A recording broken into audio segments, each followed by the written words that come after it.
Agora que você já entende a função primordial de um computador, é hora de entender como o computador chegou até a sua forma atual. Neste capítulo, você conhecerá as principais invenções que participaram desta evolução e como elas se complementaram em um processo contínuo de desenvolvimento. Geração de computadores. Geração 0.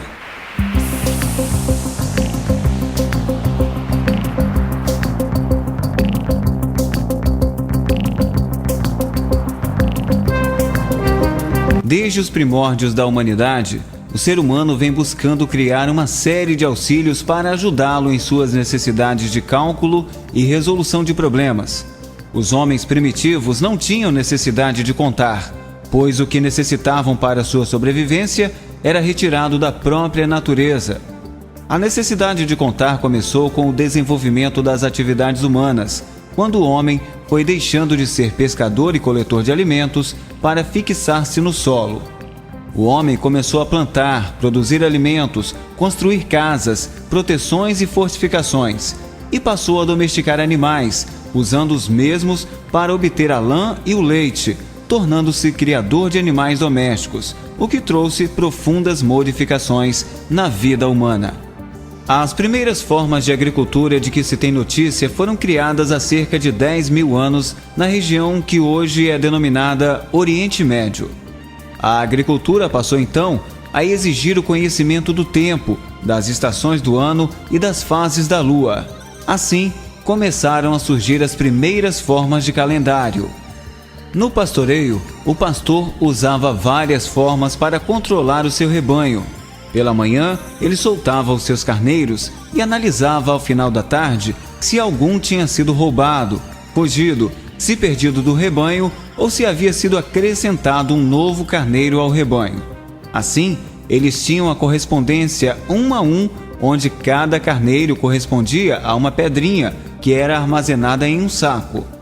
No caso das pedrinhas, cada animal que saía para o pasto de manhã correspondia a uma pedra que era guardada em um saco de couro.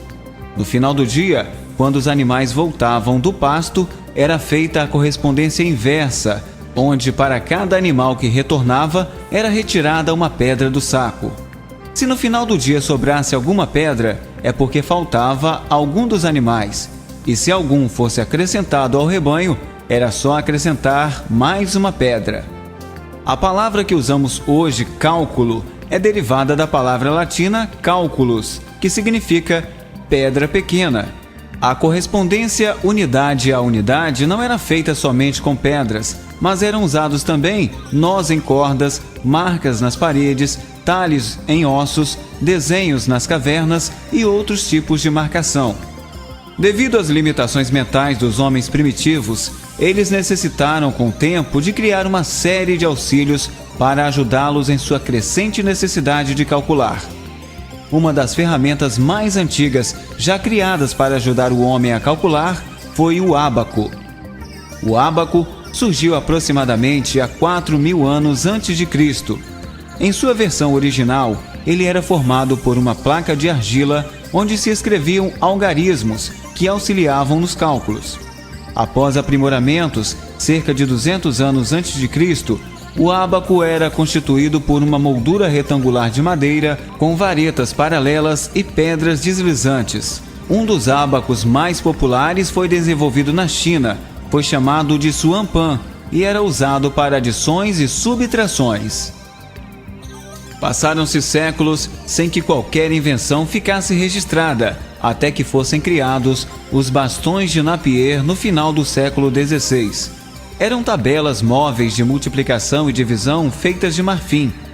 O responsável foi um nobre escocês chamado John Napier, inventor também dos logaritmos. Apesar de dispositivos semelhantes aos bastões terem sido usados desde o final do século XVI, eles só apareceram documentados a partir de 1614. Um conjunto completo de bastões de Napier consiste em 9 peças, uma para cada dígito de 1 a 9, e ajudava no processo de multiplicação de números. Em 1642, um francês de 18 anos, de nome Blaise Pascal, inventou a primeira máquina de somar, a pascalina, que executava operações aritméticas quando se giravam os discos interligados. Essa máquina foi a precursora das calculadoras mecânicas. Em 1802, Joseph Jacquard, na França, passou a utilizar cartões perfurados para controlar suas máquinas de tear e automatizá-las. Esse processo despertou, já nessa época, temor pelo desemprego, provocando uma grande reação popular contra essa espécie de pré-automação. Entre 1802 e 1822, Charles Babbage, um matemático e engenheiro britânico, construiu a máquina de diferenças, que baseava-se também no princípio de discos giratórios e era operada por uma simples manivela. Babbage é considerado o precursor dos modernos computadores eletrônicos digitais. Em 1833, Babbage projetou uma máquina bastante aperfeiçoada que chamou de máquina analítica. A máquina analítica poderia ser programada para calcular várias funções diferentes. Era constituída de unidade de controle de memória aritmética e de entrada e saída. Sua operação era governada por conjunto de cartões perfurados, de modo que, de acordo com os resultados dos cálculos intermediários, a máquina poderia saltar os cartões, modificando dessa forma o curso dos cálculos. Porém, sua máquina só pôde ser concluída anos após a sua morte, tornando-se a base para a estrutura dos computadores atuais, o que fez com que Charles Babbage fosse considerado como o pai do computador. De fato, o projeto de máquina de Babbage muito se aproxima do projeto das máquinas atuais, pois possuía dispositivos de entrada e saída, uma memória e engrenagens que permitiam o processamento. Aproximadamente em 1885, Hermann Hollerith, funcionário do Departamento de Recenseamento dos Estados Unidos, percebeu que a realização do censo anual demorava cerca de 10 anos para ser concluído e que a maioria das perguntas tinha como resposta sim ou não. Em 1886, idealizou um cartão perfurado que guardaria as informações coletadas no censo e uma máquina capaz de tabular essas informações. Construiu então a máquina de recenseamento ou máquina tabuladora, perfurando-se cerca de 56 milhões de cartões. Com isso, ele conseguiu obter os resultados em tempo recorde, isto é, 3 anos depois do censo, ele já tinha os resultados. A máquina foi um sucesso nos Estados Unidos e foi usada nos censos do Canadá, Áustria e Rússia. Em função dos resultados obtidos com seu invento, Hollerith, em 1896, fundou uma companhia chamada TMC, ou TMC, Tabulation Machine Company, associando-se em 1914 a 2 outras pequenas empresas e formando a que se tornou hoje, em 1924, a conhecida IBM, International Business Machine.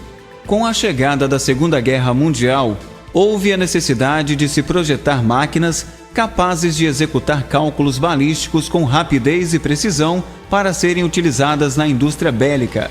Desta forma, houve um grande impulso no desenvolvimento dos computadores e surgiram os primeiros sistemas híbridos eletromecânicos. Com isso, surgiu em 1944 o primeiro computador eletromecânico, o Mark I, construído na Universidade de Harvard pela equipe do professor H. Aiken, com a ajuda financeira da IBM, que investiu $500 mil no projeto. Esse computador era controlado por programa e usava o sistema decimal.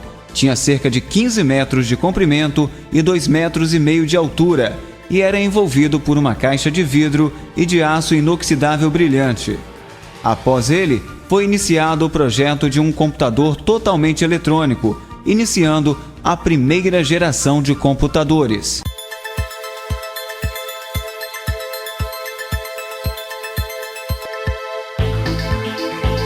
A primeira geração de computadores é marcada pelo surgimento dos primeiros computadores eletrônicos. Um grande número de projetos foram implementados, baseados na utilização de relés e válvulas eletrônicas para a realização de cálculo automaticamente. Os relés são eletroímãs, cuja função é abrir ou fechar contatos elétricos com o intuito de interromper ou estabelecer circuitos. Já a válvula é um dispositivo que conduz a corrente elétrica num só sentido. Uma das grandes vantagens da primeira geração em relação às máquinas eletromecânicas era, sem dúvida, a maior velocidade de processamento. Entretanto, por serem todos baseados em tecnologias de válvulas eletrônicas, normalmente quebravam após não muitas horas de uso, devido ao alto aquecimento que as válvulas alcançavam em pouco tempo de uso. Em 1943, um projeto britânico, sob a liderança do matemático Alan Turing, colocou em operação uma série de máquinas mais ambiciosas, dentre elas o Colossus, que ao invés de relés eletromecânicos, usava 2.000 válvulas eletrônicas. O Colossus trabalhava com símbolos perfurados numa argola de fita de papel que, inserida na máquina de leitura fotoelétrica, comparava a mensagem cifrada com os códigos conhecidos até encontrar uma coincidência. Ele processava 25.000 caracteres por segundo e foi muito usado para decifrar códigos alemães secretos. Talvez o computador mais relevante desta geração seja o ENIAC, Electronic Numerical Interpreter and Calculator, ou seja, computador e intérprete numérico eletrônico, projetado para fins militares pelo Departamento de Material de Guerra do Exército dos Estados Unidos na Universidade de Pensilvânia. Era o primeiro computador digital eletrônico de grande escala e foi projetado por John W. Moultrie e J. Presper Eckert. A entrada de dados no ENIAC era baseada na tecnologia de cartões perfurados e os programas eram modificados através de reconfigurações no circuito. Apesar das dúvidas com relação à sua confiabilidade, o ENIAC permaneceu operacional por mais de 10 anos e em algumas operações conseguia ser até 1000 vezes mais rápido que o Mark I. O ENIAC em números: 18.000 válvulas, 70.000 resistores, 10.000 capacitores, peso 30 toneladas, área 1.400 metros quadrados, consumo 150 kW de potência, 5.000 adições ou 300 multiplicações por segundo. Uma das maiores contribuições da época para a evolução dos computadores veio de um dos consultores que trabalhavam com o ENIAC, chamado John von Neumann. Ele percebia as dificuldades inerentes à programação destes computadores e delineou com isso os elementos críticos de um sistema de computador: memória, processador e dispositivos de entrada e saída, e o conceito de programa armazenado em memória, que até hoje é a base da arquitetura dos computadores. O novo conceito de programação introduzido por von Neumann deu origem a muitos outros projetos, nos quais ele próprio esteve envolvido, como por exemplo o EDVAC e o IBM 650, o primeiro computador da IBM. O invento de periféricos como a impressora e dispositivos de fita magnética, e particularmente do transistor, marcaram o fim da primeira geração de computadores e o início da segunda, composta por computadores menores e mais econômicos.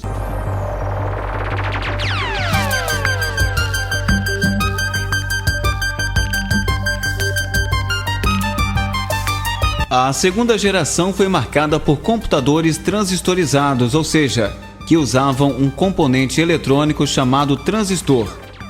Este componente apresentava um consumo e aquecimento muito menores que as válvulas, além de serem mais confiáveis. Por conta de também possuir dimensões menores, sua adoção contribuiu para uma redução no tamanho dos computadores da época.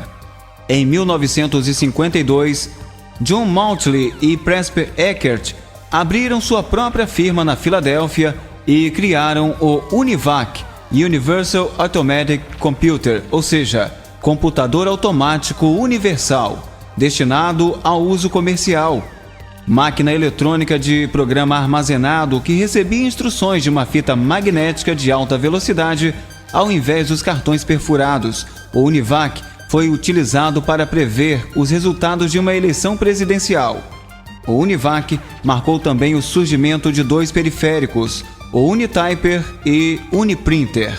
Em 1955, conclui-se o primeiro computador transistorizado, feito pela Bell Laboratories, o TREGIC, com 800 transistores, cada um em seu próprio recipiente. O transistor é um componente eletrônico que começou a se popularizar na década de 1950, tendo sido o principal responsável pela revolução da eletrônica na década de 1960, e cujas funções principais são amplificar e chavear sinais elétricos.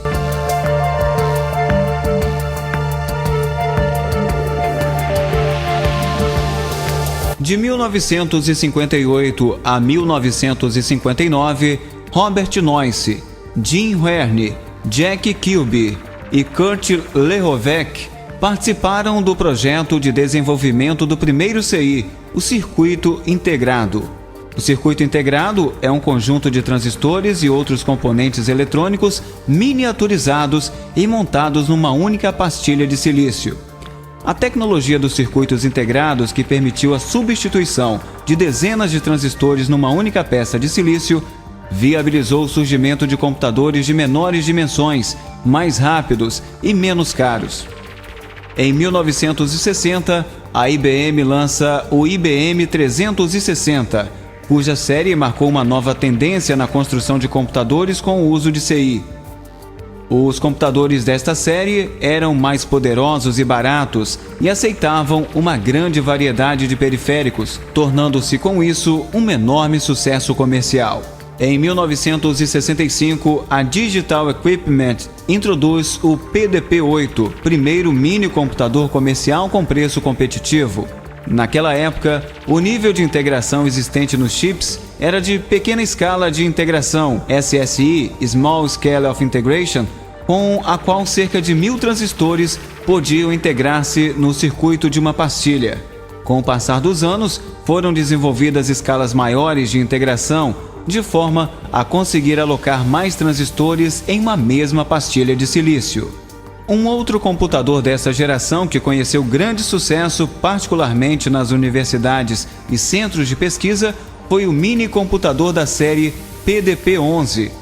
A invenção dos circuitos integrados teve efeito importante na vitória dos Estados Unidos na disputa espacial com a antiga União Soviética e na conquista da Lua, pois tornou possível o embarque de computadores mais complexos em foguetes, necessários para o êxito das missões espaciais.